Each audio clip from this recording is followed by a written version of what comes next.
Salamat sa iyo, Mark. Speaking of you, Mark, kanina, sorry, I had to cut you in the first episode a bit. You mentioned Chel Jokno and the inspiration he brings for Akbayan. Let's talk about that. Okay. Ayun. So, anong araw ba sila? Shell Monday ba o Sunday? Uh, Hindi, 3 days ago Monday. lang, di ba? 3 days ago lang, hindi ba pang ano lang, yung Hindi, Wednesday? basta yung araw na yun, yung araw na Oh, nag-file midweek sila. yan, Monday. midweek Monday. bro. Midweek siya. Oo. Monday. So, nung araw na nag-file sila, sumama ako, kinover ko.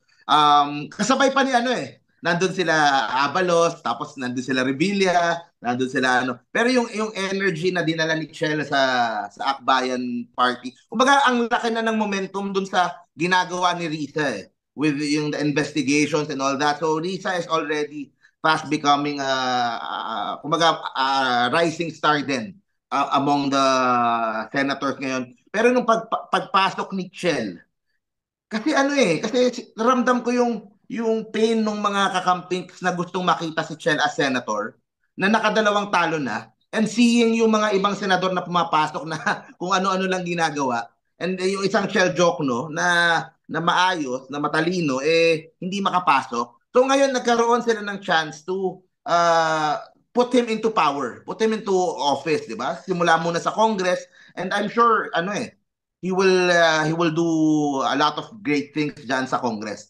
And suddenly, Akbayan is favorite para makakuha ng maybe two or who knows, baka three seats. Diba? Kaya napakalaking ano. And gusto ko din idagdag on the same day. Kasi yung Akbayan nung umaga and then before lunch, gusto kong i-ano din, ito, naka-pink na si Senator Bam. Diba? Galing mo, bro. Actually, I was about to mention that. Eto na talaga, Lenny endorsing the team that Risa is leading. Bam! Mukhang nakinig yata siya sa atin, bro. Sabi ko, ba't di siya nagpipink? Di ba? Ba't di sila Hindi nagpipink? na, hindi na Immediately white. nagpink. Di Hindi ba na white. immediately nagpink? Ay, of course, sabi naman, nag-take credit lang where we are being half joking. But seriously, di ba? I think that was great for Bam to do, Mark, right? Hindi kasi yung sinasabi ni Sir Ronald na after the election, walang nagtuloy, walang nagka-grassroots, walang nag So at least ito na eh. Ito na eh. Siguro nakakuha niya yung basbas from Lenny or kung sino man ang magbabasbas dapat dun sa kulay na yan. Pero siya na yung magpapatuloy nung ideals nung Pink, ideals na pinaglaban nung 2022 elections on the national stage. Kasi si Lenny, gagawin niya yung mga yon sa Naga. Pero sa national stage, mukhang si Kiko na yung magtutuloy. And noong 2022 naman, campaign manager naman siya. So if there's anyone na may karapatan to continue yung color, si Kiko yon tsaka si Bam. Yun. Si Kiko, kulay green na, nandun na. So ang ganda nung yung symbolismo sa logo niya, 'di ba? Kasi yung pa rin yung blue, pero yung pink tapos yung yellow Galing, di dun sa ba? Ang ganda, Kiko. ganda. Tsaka parang gumagawa po si Bam Aquino ngayon sa Ronald, ah. Parang bumabata siya ngayon, ah. Ano bang ano natin dyan? I wouldn't know. Ay ba? De, baka naman Baka may baka beauty naman ano ka sa kanya, beauty advice. baka naman parang hinintay niya na yung pag-filing niya, doon niya ilalabas yung kulay pink ulit o ano. Pero either way, I'm happy nga na may Galing, nagtutuloy. galing.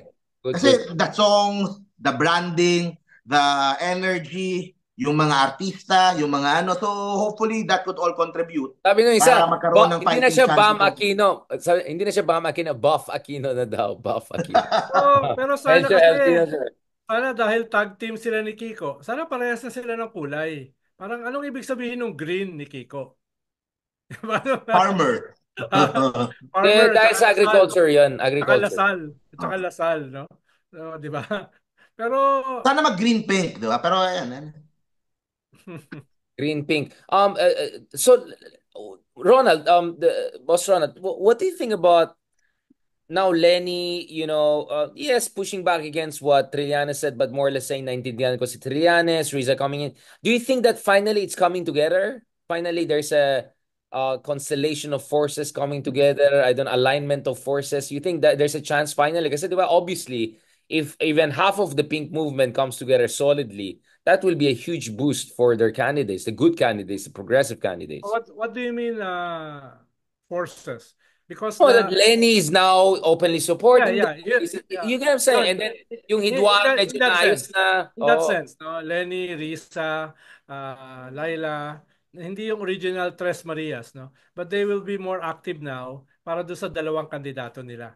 Si Kiko at saka si Bam, no? Pero with other forces joining, I doubt it. Kabayan Black, Luke, Si Heidi. etc. Pag-usapan natin, Richard. Thanks, Mark. Kanina ka bang sobrang galing na intervention. Yeah, Heidi Mendoza. Let's talk about her. Shouldn't she be also baka si there? Heidi, no? Baka si Heidi. But even then, no, wala pang nilapit na yan pero wala pang sagot eh. Wala pang sagot, no? Dahil when you run for the Senate, no? Parang halimbawa kami kay Risa, mahabang proseso 'yun eh.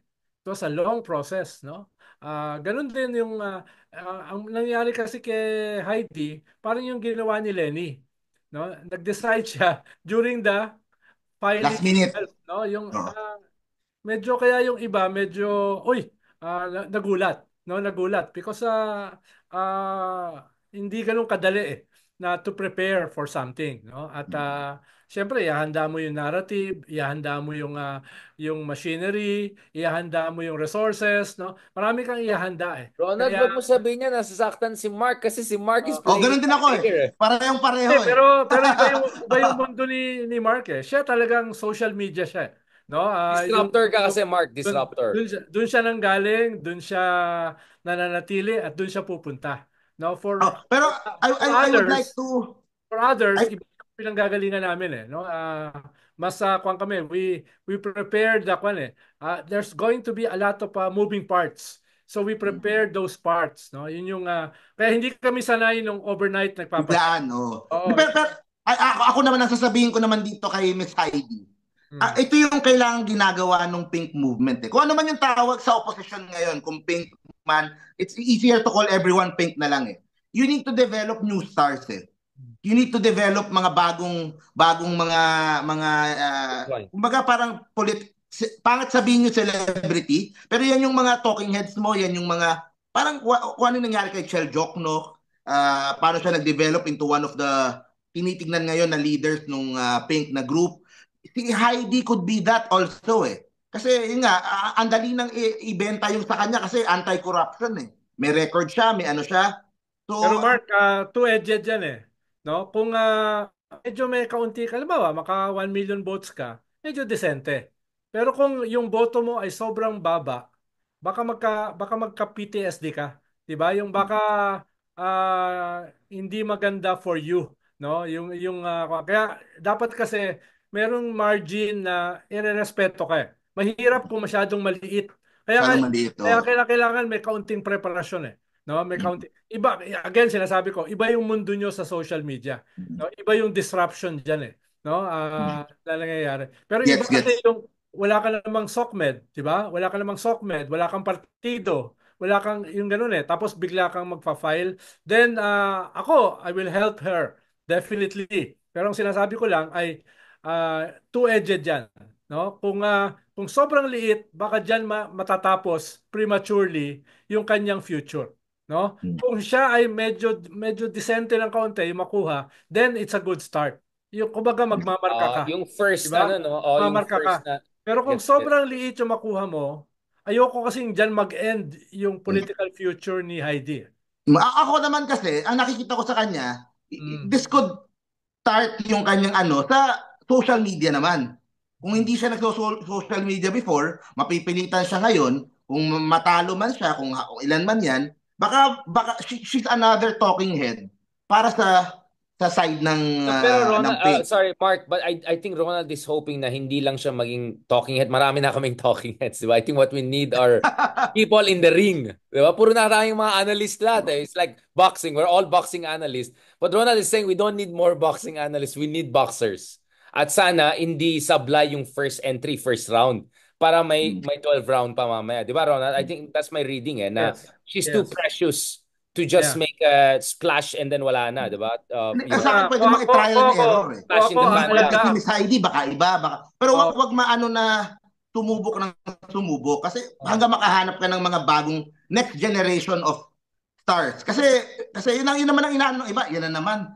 Si Kiko na naman, si ano na naman, si mga from panahon ni Peter. So yun lang naman sa akin. Pero gets ko din naman na baka after this experience, ma-discourage na si Miss Heidi, sayang yung kanyang expertise. May gusto din ako idagdag. Mas gusto ko alagaan siya, no? Alagaan siya. Kaya, halimbawa, kung nag-start kami a year earlier, so ibang usapin yon, no? Yung so alam mo kung ano yung mga pressure points, ano yung inflection points na tinatawag ng mga PR, no? I-create mo yan. Ano yung narrative, no? Dahil meron na siyang mga defining moments before, eh. 'Di ba? Pero she was always civil society, no? Hindi siya pumasok sa ganito. So kung siya ay pumasok talaga dito, alagaan, no? I-prepare, no? Ganun. Pero nandiyan na yan, eh. So tutulungan na natin siya, no? Ayun lang, sabi ko lang, two-edged siya. Richard, may dadagdag din ako isang senatorial na ngayon sa social media. Ito. Kita mo na to? Natutuwa akong tatakbo kang senador. Si Luke. Kasama na si Christian kanina, di ba? Si Luke Espiritu. Sa kanyang TikTok account. So ano kumaga yung kanyang social media gumaganda na rin. Namarka na siya ng last elections at saka malakas na siya ng boses for labor, di ba? Yes, oo. Pero itong style niya na to, bago lang din siya sa TikTok eh. Kumaga bago lang siya nagpapainit ngayon sa TikTok. Pa-forward mo sa akin, bro. Oo. Parang style di ba yung pinakita ko yung kay Eli San Fernando? Yun nga, I think Eli setting the tone na. Eli setting the tone. Ngayon, ganyan ang ginagawa nitong si Luke sa TikTok. So, medyo excited din ako dun sa mga possibilities ng isang labor leader na may ganyan, na may page na alam yung laban niya. So, it could be another voice for the progressive movement or sa pro-labor movement. Yeah, not necessarily senator. Baka lang siya ma-red tag sa kanyang mouth na may pula. Ano siya, Vietnam yan, Ronald. Vietnam yan, hindi China. Meron din akong ganyan, may Vietnam ako at China, pumipili ako. Depending on my destination. Parang hindi malalaman ng tao yung difference. Yun lang. Tayo lang ang makakaalam. Yun lang. Kasi nakikita ko yung difference ng Vietnam at China. I think we're good on this. Let's just go to a short episode lastly. Nograleses, we also correctly predicted this, will finally go head-to-head with the Dutertes in the upcoming battle for Davao. Maraming salamat, guys. That was a very, very good discussion. I really appreciate it. Medyo gusto ko yung hiduan nyo ng Mark and Ronald. Parang iba yung mga priorities. Si Mark kasi social media manager. Si Ronald naman operator ng election. So it's a good career mix yan. Thank you so much.